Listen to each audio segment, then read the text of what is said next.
नमस्कार फ्रेंड्स, मी श्यामल खवई कट्टा या आपल्या चॅनलमध्ये तुम्हा सर्वांचं स्वागत करते। आज आपण गूळ आणि बाजरीचे लाडू बनवणार आहोत।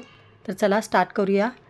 तर त्यासाठी मी इथे बाजरीच्या पिठाच्या 2 भाकरी थोडंसं मीठ टाकून बनवून घेतलेल्या आहेत। नंतरनं एक भाकरी बनवल्यानंतरनं 4 तासांनी अशा थोड्याशा कडक झाल्या म्हणजे गार चांगल्या झाल्या की मग त्याचा असा चुरा करून घ्यायचा।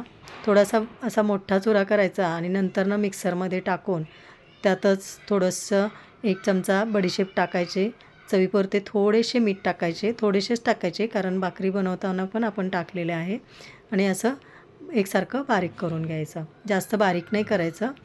तर आता आपण इथे एका कढईमध्ये 1 चमचा तूप टाकलेला आहे, त्यामध्ये बारीक केलेला हा भाकरीचा चुरा टाकायचा आणि हलका हलका असा कलर चेंज होईपर्यंत परतून घ्यायचा।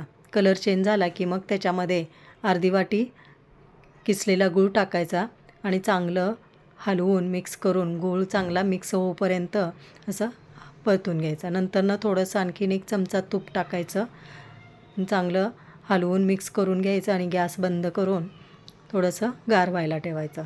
जास्त गार नाही करायचं, थोडंसंच कोमट असं गार करायचं म्हणजे आपल्या हाताला चटका बसणार नाही इथपर्यंत असं गार करायचं आणि गार झाल्यानंतरनं असे लाडू वळायला घ्यायचे।